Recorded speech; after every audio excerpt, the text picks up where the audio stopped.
Assalomu alaykum. Hurmatli ommaviy axborot vositalari xodimlari hamda ijtimoiy tarmoq kuzatuvchilari. Bugungi brifingda Respublika Ma'naviyat Ma'rifat Markazi Samarqand viloyati bo'limi tomonidan 2026-yil 6 oylikda amalga oshirilgan ishlarimiz haqida qisqacha ma'lumot berib o'tmoqchiman. 2026-yilning yanvar-iyun oylarida bo'lim tomonidan ma'naviy ma'rifiy sohada keng ko'lamli va tizimli ishlar amalga oshirilib kelinmoqda.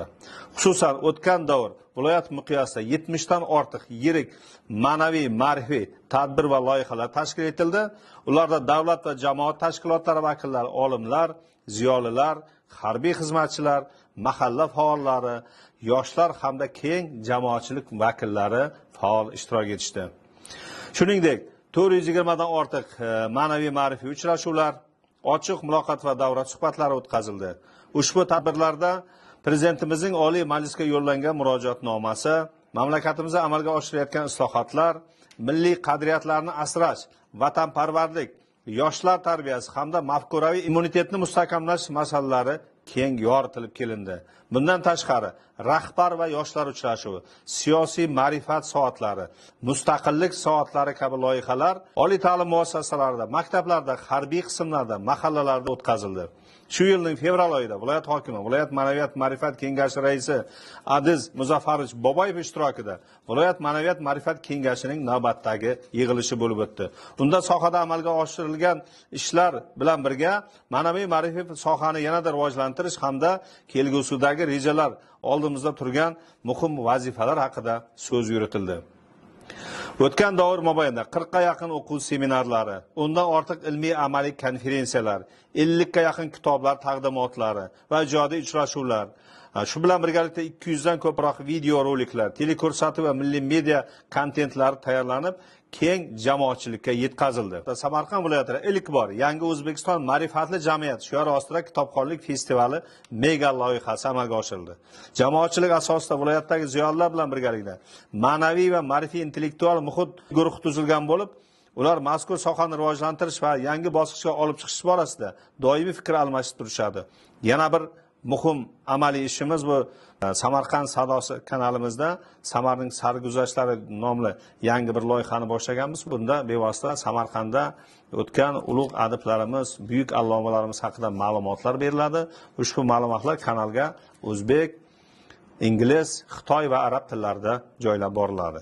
Respublika Ma'naviyat Ma'rifat Markazi, O'zbekiston Mahallalar uyushmasi, Madaniyat vazirligi, Yoshlar ishlari agentligi, O'zbekiston Yozuvchilar uyushmasi, Ma'rifat targ'ibotchilar jamiyati bilan hamkorlikda Yagona Vatan, Yagona xalq bo'lib yangi hayot va kelajak yaratamiz shiori ostida Bulung'ur, Payariq, Nurobod, Urgut tumanlarida Shukronalik, Navruz sayli va mustaqillik to'yi tadbirlari ko'tarinki ruhda o'tkazildi.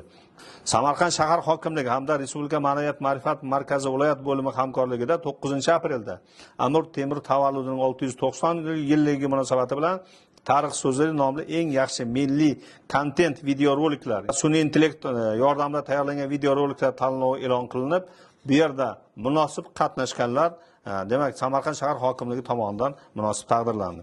9-may xotira qadrlash kuni munosabati bilan burch va jasorat matonat shiorasida 30 ga yaqin ma'naviy ma'rifiy tadbirlar o'tkazildi.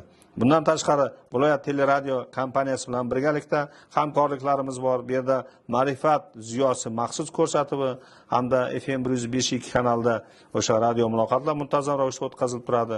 Bundan tashqari viloyatimizning bosh nashri bo'lgan Zarafshon gazetasi hamda Zarnews.uz veb-saytlari hamda qator gazeta va ijtimoiy tarmoqlar orqali targ'ibot tadbirlarimiz doimiy ravishda o'tkazib borilmoqda. To'y marosimlarini ixchomlashtirish maqsadida maromiylik loyihasi endi viloyatimiz bo'ylab keng ko'lamda o'tkazib kelinmoqda. Iyun oyida viloyat hokimi Adiz Boboyev boshchiligida Samarqandda madaniyat va san'at hamda ma'naviyat sohasi vakillari bilan ochiq muloqot o'tkazildi. Unda soha xodimlari tomonidan qator taklif va tashabbuslar ilgariga surilib, uchrashuvda yurtboshimiz soha vakillari bilan muloqoti ma'naviy hayotimizda katta yangilik sifatida baholanayotganligi ta'kidlandi hamda kelgusidagi rejalarimiz tuzildi. 2026-yilning dastlabki 6 oyida qilgan ishlarimiz haqidagi ma'lumotlar qisqacha shundan iborat edi. Demak, yil yakunigacha ham bu sohada qilinayotgan ishlarimizni, targ'ibotlarimizni, olib borayotgan yangi loyihalarimizni albatta davom ettiramiz. E'tiboringiz uchun rahmat.